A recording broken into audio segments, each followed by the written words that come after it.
திராவிட முன்னேற்றக் கழகத்தின் நீண்ட நெடிய பாரம்பரியமிக்கவர். நாடாளுமன்றத்திலே பல்வேறு பிரச்சனைகளில் குரல் கொடுத்தவர்.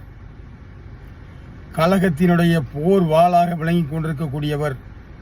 திராவிட முன்னேற்றக் கழகத்தினுடைய துணை பொதுச் செயலாளர் அருமைக்குரிய அண்ணன் திருச்சி சிவா அவர்கள் சமீபத்திலே ஒரு நிகழ்ச்சியிலே பெருந்தலைவர் காமராஜரை பற்றி சில தகவல்களை சொல்லியிருந்தார். அந்த தகவலில் உள்ள உண்மை பொய்மைகளை பற்றி, அவர் சொன்ன விஷயத்தை பற்றி பல்வேறு அரசியல் கட்சிகள் விவாதம் செய்கின்றார்கள். சரி, போகட்டும். அரசியல் கட்சிகளுடைய விமர்சனங்களிலும் விவாதங்களிலும் அவர்கள் எய்த அம்புகளிலும் தன்னை செதுக்கிக் கொண்ட இயக்கம் திராவிட முன்னேற்ற கழகம். பெருந்தலைவர் காமராஜர் ஆட்சி செய்த காலம் தொட்டே திராவிட முன்னேற்ற கழகம் பல்வேறு விமர்சனங்களை தாங்கிக் கொண்டு தன்னை வளர்த்து கொண்ட இயக்கம் என்பது இந்த உலகம் அறியும். அத்தகைய பாரம்பரியமிக்க திராவிட முன்னேற்ற கழகத்தினுடைய துணை பொதுச் செயலாளர் அருமைக்குரிய அண்ணன் திருச்சி சிவாவை பற்றி அரசியல்வாதிகள் அல்ல, தென் தமிழகத்திலே இருக்கின்ற ஒரு சில சாதி வெறிபிடித்த நாய்கள் இன்றைய தினம் அண்ணன் சிவா அவர்களை குறை சொல்லி வருகின்றது, விமர்சனம் சொல்லி வருகின்றது.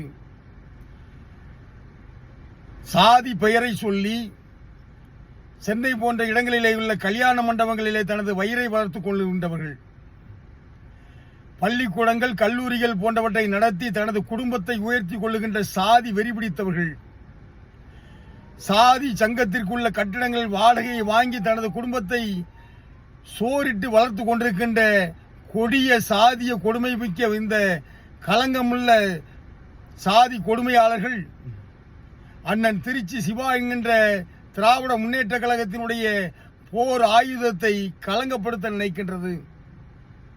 இத்தகைய செயலை வன்மையாக கண்டிக்கின்றோம். திருச்சி சிவா அவர்கள் கழகத்தினுடைய போர் முரசு, திராவிட முன்னேற்ற கழகத்தினுடைய துணை பொதுச் செயலாளர். இவரை குறை சொல்லி எந்த சாதி நாய்களாவது சாதி சங்கங்களாவது குறை சொல்லுமே ஆனால் ஊடகங்களிலே பதிவிட்டு அவர்களை விமர்சிக்க நினைப்பீர்களே ஆனால் உங்கள் நாவினை அடக்க வேண்டும். சாதிக்கு அப்பாற்பட்ட இயக்கமாகிய திராவிட முன்னேற்ற கழகத்திற்கு பதில் சொல்வதற்கு எந்த சாதி பேய்களுக்கும் அருகதை இல்லை என்று சொல்லி கழகத்தினுடைய துணை பொதுச் செயலாளர் அண்ணன் திருச்சி சிவா அவர்களை அரசியல் ரீதியாக எதிர்கொள்ள வழியில்லாத சாதி வெறிபிடித்த நாய்கள் சொல்லுகின்ற குற்றச்சாட்டுகளுக்கும் விமர்சனங்களுக்கும் நாவறுபடுகின்ற சூழ்நிலை ஏற்படும் என்று சொல்லி அண்ணன் திருச்சி சிவாவினுடைய பணி செம்மையாக நடைபெற வேண்டும்.